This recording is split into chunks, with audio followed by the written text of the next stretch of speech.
Hello， 大家好，又係我木木大夫。咁咧，其實熟悉我嘅病人都知道咧，我其中一個專長咧，其實就係小兒推拿。咁咧，小兒推拿咧，今日會教大家有咩用咧？就係咧，踏入咗秋天呢個時間咧，大家會發現啦，自己嘅仔女有機會咧多咗咳嗽，係啦，感冒、流鼻水、打乞嗤呢啲咁樣嘅症狀，咁就會好擔心嘅。因為而家呢個非常時期啦，大家都唔會想去診所同醫院啦，咁所以就今日會教大家一個小兒推拿嘅方式去緩解呢啲嘅症狀。咁如果唔係秋天，平時用唔用得咧？其實都用得嘅。咁我哋夏天咧，經常咧屋企或者咧學校都會開冷氣噶嘛。咁呢個情況咧，溫差就會一凍一熱咧，小朋友好容易感冒，所以呢個情況都用得嘅。好，事不宜遲，我教大家點做啦。咁啊，首先我打開小朋友嘅手掌啦。咁我哋喺第4隻手指嘅呢一度，我哋叫無名指啦。咁我哋家長咧就會幫佢向指尖方向推動嘅，係啦。咁大概咧推幾耐啊？推5分鐘到啦。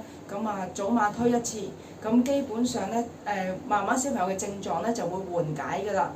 咁啊，希望今次呢個方式咧會幫到大家，因為其實比較簡單嘅一個動作嚟嘅，係啦。咁啊，如果有機會我再教大家其他小兒推拿嘅方法啦。咁如果大家咧對一啲養生資訊有興趣嘅話，歡迎都加我嘅 IG。